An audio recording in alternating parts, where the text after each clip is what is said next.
arrived at what is possibly one of the most beautiful Airbnbs I have ever stayed at in my life. We were going to go out for dinner tonight, but I am incredibly tired, and I said to Andrew, I think we should just have a night in and cook for ourselves and be cozy and enjoy this lovely, quiet, isolated Airbnb.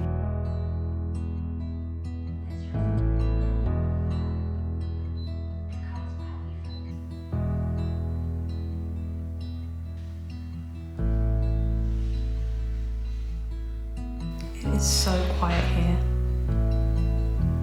I woke up to the sound of penetrating silence. I wear loops overnight, the quiet ones, and when I took them out, it was like no different to when I'd had them in.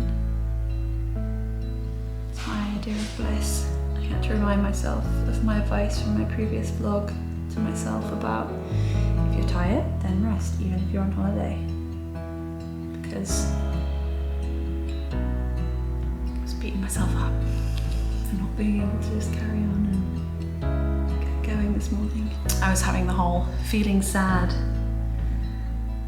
thing and realising actually it's because I'm tired, not because I'm actually sad. Which is proving to be a very good indicator of when I need to rest and slow down.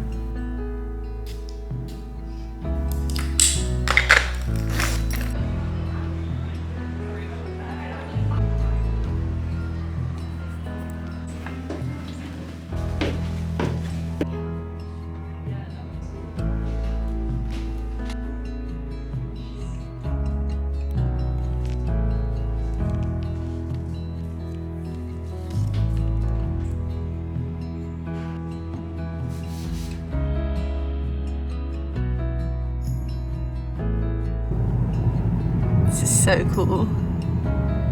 These bridges basically connect little islands off one of the westernmost tips of Ireland. It literally feels like we've come to the end of the earth.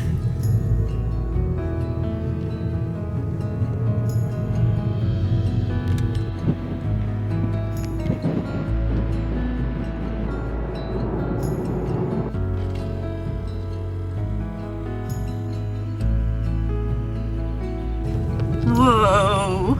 Welcome to our private island. There's water on both sides. So cool. This is where we're staying.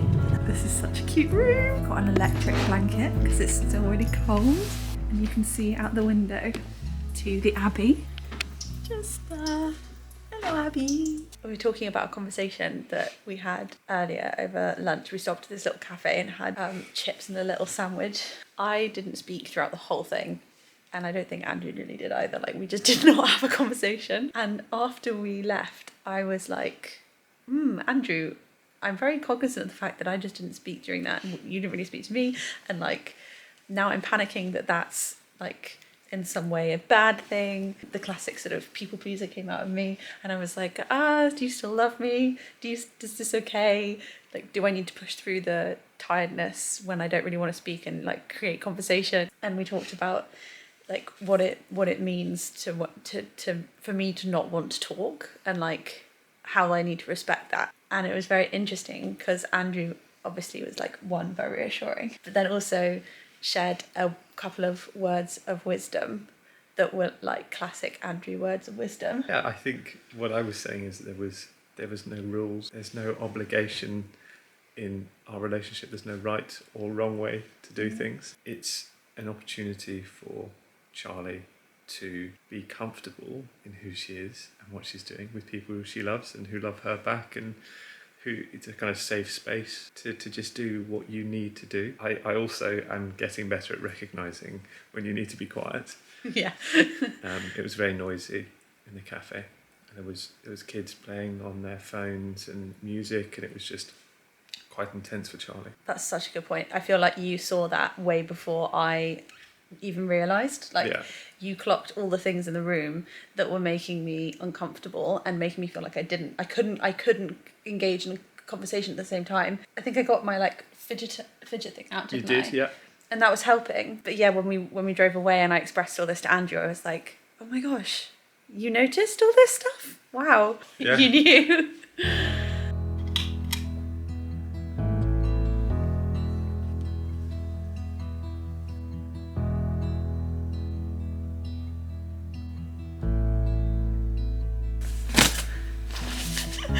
Which one's yours? B. Here's to another year of discovery of who we are outside of time and space. That's some of Andrew's best advice. I'll make a whole nother video on it because you deserve it, Einstein. I think this is Fee's. I recognise her handwriting. I'm so glad these came before we came to Ireland.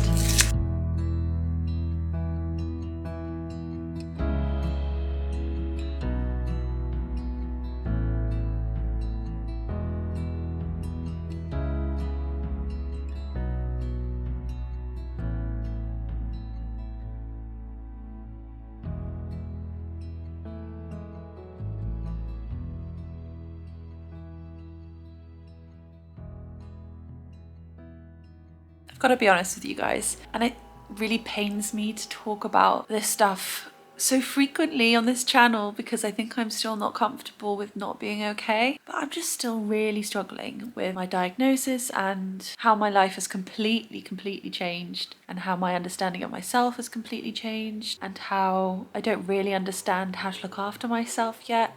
I'm still struggling with burnout. I'm really sorry, there's a leaf blower in the background, but I'm in a hotel room and there's nothing I can do about it. This holiday has really just shown me that I'm still at the very outset of my recovery journey. Like, I've gone from living my life in fight or flight mode, just running on adrenaline the whole time, to not, and my body just stops. It just stops at the sign of any demand or any stress, because I think it freaks out that I'm going to get back to that place that I did before of running myself literally into the ground. And so when I come on holiday, for example, you know, in my last vlog I shared the day we spent in Dublin, and it was amazing, and I still rested like 5 hours, but since like day 2 of this holiday I've just not been able to keep up with even really doing anything. Most days I have just rested, whether that be in the car whilst Andrew's been driving or in hotel rooms, not really going out. And I just wanted to be honest about that, because it's not a realistic depiction to be like, yeah, I just went from one thing to the other on holiday and it was all fine, like back to normal, yay, having a great time. Because it's not like that. And I don't know when that will change. I don't know if that will change. You just can't tell, and it's a really challenging thing mentally to live with that uncertainty, you know, and kind of not really understand how to look after yourself. And I'm so lucky to have Andrew with me, and he's so understanding. He's like the most understanding person in the world. I couldn't ask for a more supportive, caring person in my life. I'm so lucky to have him. But then my brain is also on the other side of things. Even though he tells me it's okay that I'm resting when we're on holiday and we're not doing much, even though we've come to this new place in West Island and like we could be outside exploring, and my brain is still like, with the even with the reassurance he gives me, it's still like, oh, so much shame and like guilt for not being able to do what I used to be able to do. It tries to convince me, oh, maybe you're just being lazy, or maybe you know, if you just push yourself and go out and it'll be okay. Like, of course it will. You're overreacting. Are you really tired? Is this really what you need? Do you really need more rest? And like just constantly questioning the decisions that I'm making for myself. That's the inner ableist speaking. It's the inner part of me that doesn't or hasn't processed the fact that I am neurodivergent yet. I need to keep being kind to myself and understanding and giving myself the space to figure all this stuff out, whether I'm on holiday or not, you know. I look a total mess. Like, I look like I've just got a sock on my head. Oh, well, it's the reality. Going through these things, like being like, oh yeah, I can go to Dublin, I can go to West Island, I can travel for 5 days and it'll be fine. I'll just rest in between. There is definitely room for that, I hope. But I just don't know if it's too soon, like I'm still just too burned out, or whether this is just what, you know, traveling will look like for me in the future. It just is like 20% of what I used to be able to go out and do.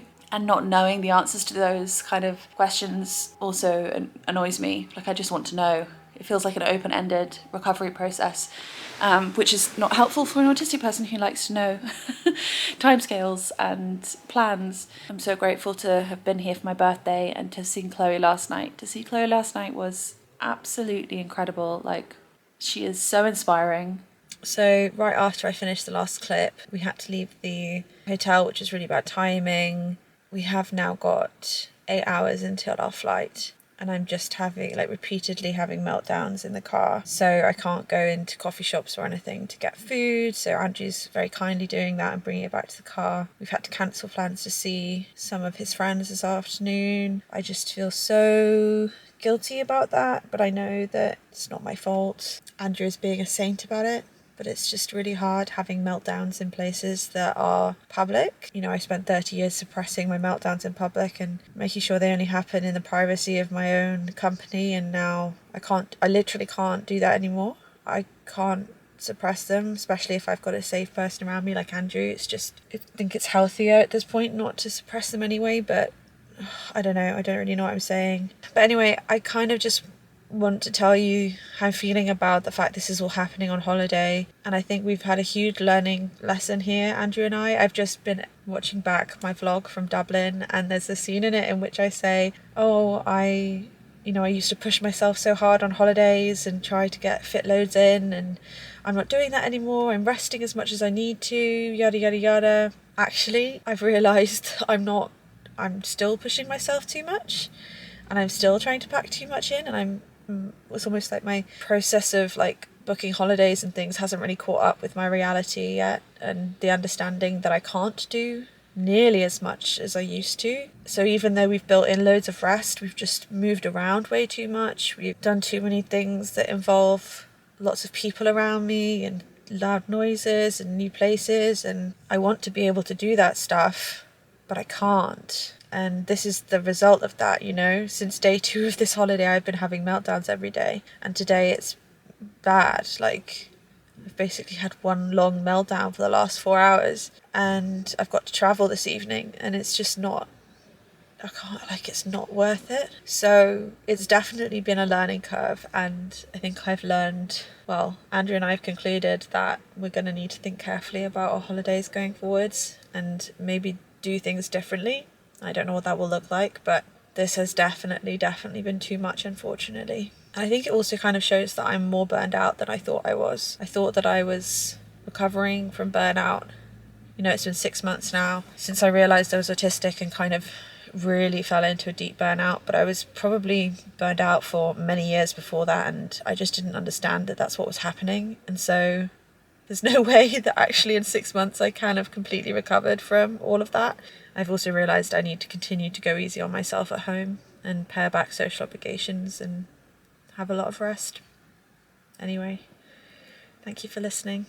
I can see Andrew coming back with food now. See you in the next vlog. Okay, bye.